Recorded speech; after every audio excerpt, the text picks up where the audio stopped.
नाज़रीन, अवामी न्यूज़ में ख़बरनि जो सिलसिलो जारी है। इन वक्त असीं तव्हांखे खिपरो में ख़बर ॾींदा हलूं त वफ़ाक़ हुकूमत पारां दवाउनि जे अघनि में वाध करे छॾी है। खिपरो जा शहरी स्टोर मालिकान सख़्त परेशान आहिनि। बरसातनि सबबि इलाइक़े में पाणी बीहण करे मुख़्तलिफ़ बीमारियुनि मुंहुं कढियो। वफ़ाक़ वरी दवाउनि जा अघ ॿीणा करे छॾिया आहिनि। खिपरो जे शहरियुनि मुतालबो कयो त दवाउनि जा अघ वधाए आवाम खां जीअण जो हक़ बि खसे वरितो पियो वञे। थींदो त हिकिड़ो त तमामु घणो जेको हिकिड़ो त कोरोना वारी सूरत हाल, उन खां पोइ बरसाती सूरत हाल, ऐं उन खां पोइ माण्हू अॻे ई ग़रीब उहे तमामु अॻे ई परेशान आहिनि तमामु घणो। जंहिंखे खाइण लाइ अटो न आहे, अजो न आहे, लटो न आहे, त पोइ जेकॾहिं उन बीमारी सूरत हाल में इन्हनि जेको दवाउनि जो जेको वधंदड़ रेट आहे उहा आवाम असांजी बर्दाश्त न करे सघंदी। ॾिठो वञे त हाणे जेके दवाऊं वधनि पियूं, 94 क़िस्मनि जूं असां ॿुधूं पिया त को दवाऊं वधनि पियूं, जंहिंमें ब्लड प्रेशर आहे, शुगर आहे, मलेरिया आहे, टाइफाइड, उन जूं दवाऊं जेकॾहिं इंक्रीज़ थी वियूं त हिकिड़ो त माण्हू जेको आहे इलाजु कराए न सघंदा ऐं डिज़ीज़ बर्डन असां ते वधंदो वेंदो ऐं माण्हू जेको आहे अहिड़ी कंडीशन थी वेंदी जो माण्हू जेको आहे बाक़ाइदा जेको आहे मरण क़बूल करे पियो, पर दवा वठणु जेको आहे क़बूल कोन कंदो, छो त उन्हनि जे लाइ उन्हनि लाइ पैसो ई न आहे त उहो किथां उहो दवा वठी सघंदो। असीं इहो ई मुतालबो करूं था हुकूमत वक़्त खां त महिरबानी करे जेको आहे दवाउनि जो जेके रेट आहिनि जेके या त बरक़रार रखिया वञनि या त घटाया वञनि, त जीअं जेको आहे आवाम मां जेका इहा बेचैनी ख़तमु थी उहो पंहिंजो इलाजु कराए सघनि ऐं असां जेको आहे डिज़ीज़ जो जेको रेशियो आहे उहो घटाए सघूं। महिरबानी। ऐं त अफ़सोस ई इन ॻाल्हि ते करे सघंदुसि त एॾी महांगाई सम्झ में ॻाल्हि नथी अचे।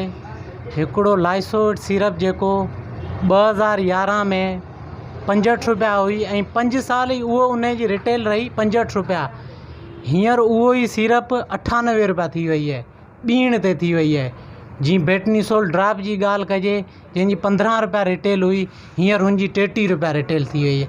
कालपोल सिरप जीअं 25 रुपया हुई, हींअर हुनजी रिटेल 45 रुपया थी वई। ब्रोफेन सिरप जेको आम जेको रोज़ हलण वारो आइटम आहे, उन जी रिटेल यार 26-27 रुपया हुई, उन खे खणी 67-68 रुपया करे छॾी आहे। शुगर जूं दवाऊं आहिनि ॿियूं जेको मजबूरनि माण्हुनि खे वठणियूं पवनि थियूं, उहो उन्हनि ते टीण ते हिननि रेट करे छॾिया आहिनि। ब्लड प्रेशर जूं आहिनि जेको बि फ्रिज जा आइटम आहिनि जेके माण्हुनि खे लाज़मी पेशेंट आहिनि उन्हनि खे ज़रूरत आहे, हिननि एॾी महांगाई कई आहे, एॾा टैक्स लॻाया आहिनि मेडिकल ते, जंहिंजो आउं चवंदो बयानु करण में ऐं चवंदो गवर्नमेंट आख़िर करे छा पियो इमरान ख़ान करे। वफ़ा खे हिन ते सोचणु खपे ही छा पिया कनि। एॾी महांगाई टीण ते अवां करे छॾी आहे। असीं त बाबा सुप्रीम कोर्ट खे आउं चवंदुसि त बिल्कुलु इन जो बाबा नोटिस वठे। नेब वारा हर ॻाल्हि जो नोटिस वठंदा, वठनि इन ॻाल्हि जो नोटिस। एॾी महांगाई थी वई आहे, मेडिकल जो वठे supreme court notice. Chief justice छा पियो करे, निंड में सुतल आहे छा?